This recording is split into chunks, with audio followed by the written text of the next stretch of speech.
Hello friends, வணக்கம் welcome to கோமூஸ் kitchen. நாம் இன்னைக்கு பார்க்க போகிற ரெசிபி குடமிளகாய் சாதம், கேப்சிகம் ரைஸ். குடமிளகாய் சாதத்துக்கு தேவையான பொருட்களை பார்த்துடலாம். 1 கப் சாதம் எடுத்திருக்கேன். டெய்லி சாப்பாட்டுக்கு யூஸ் பண்ணக்கூடிய ரைஸ் தான் எடுத்திருக்கேன். நீங்கள் பாஸ்மதி ரைஸ்னாலும் நீங்கள் எடுத்துக்கலாம், அது உங்களோட விருப்பம்.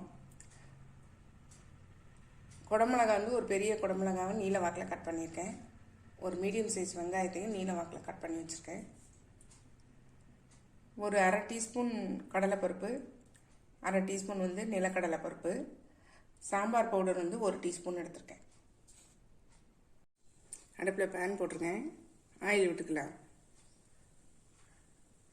ஒரு 1.5 ஸ்பூன் அளவு ஆயில் விட்டுக்கிறேன்.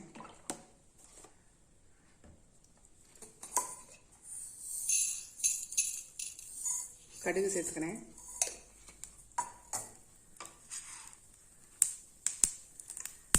கருவேப்பிலை, நிலக்கடலை பருப்பு, கடலைப்பருப்பு.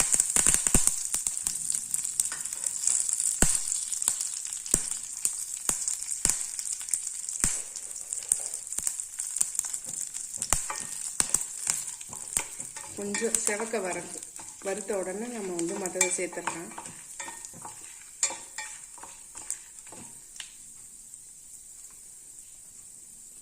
இதுக்கப்புறம் வெங்காயம் சேர்த்துறேன்.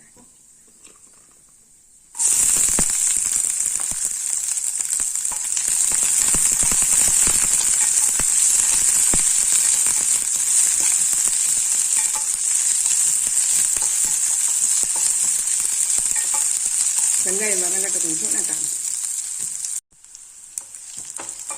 ஓரளவு வதங்கிட்டு நம்ம இப்போ வந்து குடமிளகாய் சேர்த்துறோம்.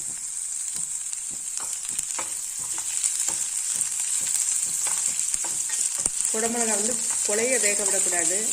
லைட்டாக வாயில் கடிப்படுற அளவுக்கு கிரன்ச்சியாக இருக்கிற மாதிரி பார்த்துக்கணும். தேவையான உப்பு சேர்த்துக்கலாம்.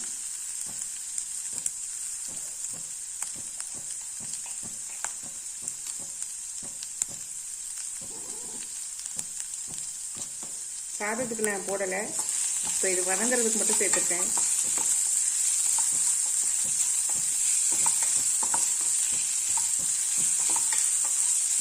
லைட்டாக 1 நிமிஷம் மூடி வச்சு வேக வச்சு எடுத்துடலாம்.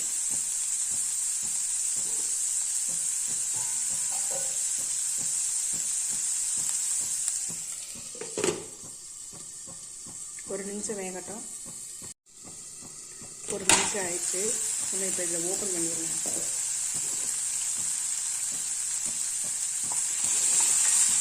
இந்த அளவு வெள்ளை போதும். நம்ம இதில் சாம்பார் பொடி இதில் சேர்த்துக்கலாம்.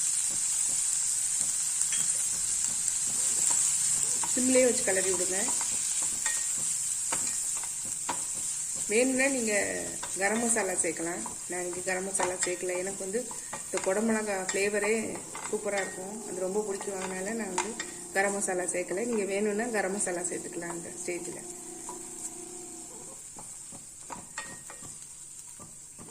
இப்போ நம்ம இந்த சாதத்தை சேர்த்துக்கலாம்.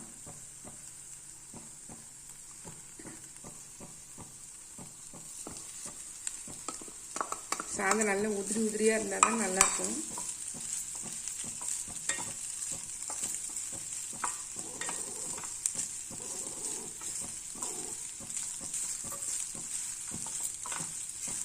உப்பு தேவைன்னா இந்த ஸ்டேஜில் நீங்கள் கொஞ்சம் சேர்த்துக்கலாம்.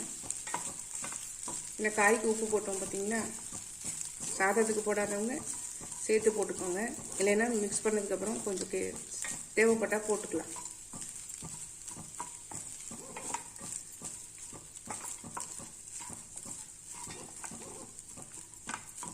மிக்ஸ் பண்ணோன்னா காமிக்கிறேன். என்னுடைய சாதம் பாருங்கள், சூப்பராக ரெடி ஆயிடுச்சு. கொத்தமல்லி தலை வேணும்னா தூவிக்கலாம். நான் இன்றைக்கி ஒன்றும் தூவலை. இப்போ இதை இறக்கிடலாம். சாம்பார் பவுடர்னோடனே நீங்கள் கடையில் வாங்கின பவுடர்னாலும் யூஸ் பண்ணலாம். ஆனால் நீங்கள் வந்து ஜீரகத்தூள், மல்லித்தூள் அதெல்லாம் கலந்துருக்கான்னு பார்த்துக்கோங்க. அந்த மாதிரி வீட்டில் அரைச்ச குழம்பு மிளகாய் தூள் கூட யூஸ் பண்ணலாம், சூப்பராக இருக்கும். நம்ம வீட்டில் ப்ரிப்பேர் பண்ண சாம்பார் பவுடர், அதனால இது எல்லாமே கலந்துருக்கிறதுனால சூப்பராக இருக்கும். நம்மளுடைய குடமிளகாய் சாதம் சூப்பராக ரெடி ஆயிடுச்சுங்க. மணக்க சூப்பராக இருக்குது. கண்டிப்பாக வீட்டில் ட்ரை பண்ணி பாருங்கள். குழந்தைங்கள்லேருந்து பெரியவங்க வரைக்கும் விரும்பி சாப்பிடுவாங்க. இது ஒரு டிஃபன் பாக்ஸ் ரெசிபி. நீங்கள் கொடுத்து விட்டீங்கன்னா டிஃபன் பாக்ஸ் காலியாக தான் வரும். எல்லா குழந்தைங்களுக்கும் பிடிக்கும். கண்டிப்பாக இதை ட்ரை பண்ணி பாருங்கள். ட்ரை பண்ணி பார்த்து கமெண்ட்டில் சொல்லுங்கள். லைக் பண்ணுங்கள், ஷேர் பண்ணுங்கள், சப்ஸ்கிரைப் பண்ணுங்கள். பக்கத்தில் பெல் ஐக்கானை கிளிக் பண்ணுங்கள். நாளைக்கு வேறு ரெசிபியில் உங்களை சந்திக்கிறேன். பாய். தேங்க்யூ.